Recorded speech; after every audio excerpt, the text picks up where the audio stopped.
ఇప్పుడు చూడండి, మనకు ఒకవేళ క్రాప్ టాప్ అయితే ఇక్కడ నుంచి వీళ్ళ మోచేయి వరకు తీసుకుంటే సరిపోద్ది. క్రాప్ టాప్ అయితే క్రాప్ టాప్ కన్నా బయట హాఫ్ బ్లౌజ్ అయితే దీనికన్నా 2 ఇంచెస్ తగ్గించాలన్నమాట.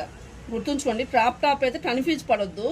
మనం ఇలా మోచేయి ఇలా పెట్టమని చెప్పేసి ఎండింగ్ వరకు తీసుకుంటే లెంత్ సరిపోదు. ఇప్పుడు ఈ అమ్మాయికి క్రాప్ టాప్ అయితే నేను 13 ఇంచెస్, బ్లౌజ్ అయితే 11 ఇంచెస్ లెంత్ తీసుకుంటా. షోల్డర్ కూడా అంత. షోల్డర్కి ఎప్పుడైనా సరే పిల్లలకి ఇంకా బోన్ అవుట్ బోన్ ఇన్ ఉండదు అనమాట. పిల్లలకి కంఫర్ట్ ఇంపార్టెంట్. 11 ఇంచెస్ షోల్డర్ అనమాట.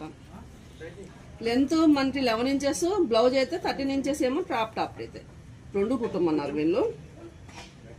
11 ఇంచెస్ హామ్ హోల్.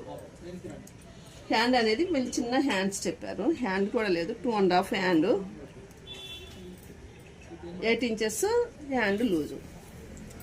మనకు వచ్చేసి వీళ్ళకి అప్పర్ చెస్ట్ మిడిల్ చెస్ట్ ఏమి ఉండదు. మనకు కావాల్సిన అప్పర్ చెస్ట్ అనమాట. Upper chest 23.